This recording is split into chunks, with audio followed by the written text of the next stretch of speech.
من آجامي مولاي صل وسلم دائما أبدا على حبيبك خير الخلق كلهم. الحمد لله الذي لم يزل حيا قيوما قادرا سميعا بصيرا. اما بعد فاعوذ بالله من الشيطان الرجيم. بسم اللہ الرحمن الرحیم. خلاق عالم کا شکر جس نے ہمیں عظیم الشان نبی عطا فرمایا. اس مالک کا شکر جس مالک نے ہمیں امام الانبیاء کا عظیم دامن عطا فرمایا. امام الانبیاء کی طاقت کو اگر دیکھا جائے، آج دنیا میں پہلوان تو بہت ہیں، طاقت کے جوہر دکھانے والے تو بہت ہیں، لیکن کیا کہنے ہیں امام الانبیاء کے، جو مالک کائنات نے انہیں شان و شوکت عطا فرمائی، عزت و کمال عطا کیا، جو طاقت عطا کی ہے. فرمایا جب جنتی جنت میں جائیں گے تو ان کو 100 آدمیوں کی طاقت عطا کی جائے گی. 100 آدمی ایک طرف اور جنتی ایک طرف، اتنی طاقت سے مالا مال کر دیا جائے گا. لیکن اللہ کے عالم نے امام الانبیاء صلی اللہ علیہ وآلہ وسلم کو دنیا میں ہی اتنی طاقت عطا کر دی. عرب کے بڑے بڑے پہلوان جو اپنے اوپر ناز کرتے تھے، مان کرتے تھے کہ ہم جیسا کوئی پہلوان نہیں ہے. رکانہ بڑا طاقتور پہلوان تھا، آپ کے سامنے سے گزرتا ہے. کریم آقا صلی اللہ علیہ وسلم آپ نے دیکھا کتنا پہلوان ہے، کاش کہ یہ مسلمان بھی ہو جائے، ایمان والا بن جائے، مسلمان ہو جائے. تو آپ نے اسے اسلام کی دعوت دی. اس نے شرط رکھ دی، یا رسول اللہ میرے آقا، اگر آپ میرے ساتھ مقابلہ کریں اور مجھے گرا دیں تو پھر میں مسلمان ہو جاؤں گا.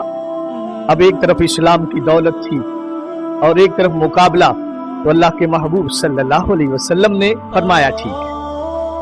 کریم آقا صلی اللہ علیہ وسلم نے اسے پکڑا، کشتی کے لیے تیاری ہوگی، اور اسے زمین پر پٹک کر دے مارا. جب زمین پر مارا نا تو کریم آقا صلی اللہ علیہ وسلم کو وہ دیکھ کر حیران رہ گیا کہ یہ کیسے ہو گیا، اچانک ہی مجھے زمین پر گرا دیا ہے. تو اس نے عرض کی، یا رسول اللہ، کائنات کے مالک کی قسم ہے، آج تک میری پیٹھ کسی نے نہیں لگائی تھی، آپ آمنہ کے لال نے تو میری پیٹھ بھی لگا دی ہے. ان کا بیٹا یزید بن رکانہ، کریم آقا صلی اللہ علیہ وسلم نے جب ان کے باپ کو گرایا نا تو وہ بھی آیا، کہتا ہے میں بھی بڑا پہلوان ہوں، میرے اندر بھی بڑی طاقت ہے.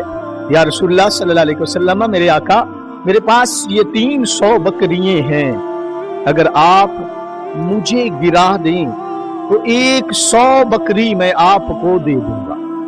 تو کریم آقا صلی اللہ علیہ وآلہ وسلم اپنے فرمایا ٹھیک ہے. بات طے ہو گئی. اب کشتی شروع ہوئی تو امام الانبیاء کی کیا شان ہے، کیا عظمت ہے، اندازہ کیجئے. اللہ کے محبوب صلی اللہ علیہ وسلم آپ نے اسے ہاتھ سے پکڑا اور فوراً زمین پر دے مارا. حیران ہو گیا، 100 بکری ایک طرف کر دی. یا رسول اللہ، میں اب دوبارہ پھر آپ سے مقابلہ کرنا چاہتا ہوں، یا رسول اللہ 100 اور بکری آپ کو دے دوں گا. پھر دوبارہ مقابلہ کے لیے وہ آتا ہے، امام الانبیاء نے پکڑا، زمین پر دے مارا. پھر 100 بکری دینا تھی وہ بھی دے دی. پھر تیسری مرتبہ کہتا ہے، یا رسول اللہ 100 بچی ہے، میں یہ چاہتا ہوں کہ تیسرے مقابلے میں اگر آپ مجھے زمین پر گرا دیں گے میں یہ بکری بھی آپ کو دے دوں گا. تو تیسری بار امام الانبیاء نے پکڑا، اسے زمین پر دے مارا، 300 بکریاں لے لی. تو کہنے لگا، یا رسول اللہ صلی اللہ علیہ وسلم، میرے آقا، میری جان مال سب آپ پر قربان ہو، میں یقین سے کہتا ہوں آپ اللہ کے سچے نبی ہیں، میں کلمہ پڑھتا ہوں لا الہ الا اللہ محمد رسول اللہ۔ جیسے ہی کلمہ پڑھا امام الانبیاء خوش ہو گئے، فرمایا تو نے کلمہ پڑھ کے مجھے راضی کر دیا ہے، جا میں نے 300 بکریے تجھے تحفے میں عطا فرما دی۔ تو امام الانبیاء صلی اللہ علیہ وسلم کی عزت و عظمت کے جہاں اور لاکھوں کروڑوں ڈھنکے بج رہے تھے، وہاں پہلوانی کے میدان میں بھی امام الانبیاء کا کوئی ثانی نہیں تھا۔ ابو الاسود جو بڑا پہلوان تھا وہ بھی کہتا تھا یا رسول اللہ میرے ساتھ مقابلہ کریں، تو امام الانبیاء نے اس کے ساتھ جب مقابلہ فرمایا تو نوجوانان گرامی قدر کیا وہ بھی کہنے لگا یا رسول اللہ میرے آقا، میں نے آج تک اتنا بڑا پہلوان نہیں دیکھا جو اتنی چٹکی میں اس طرح زیر کر دیتا ہے۔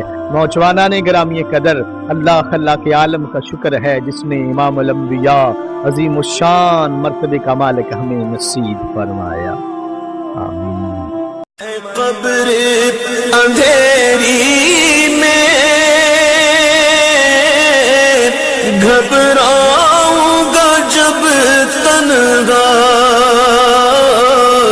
امداد میری کرنے آ جا۔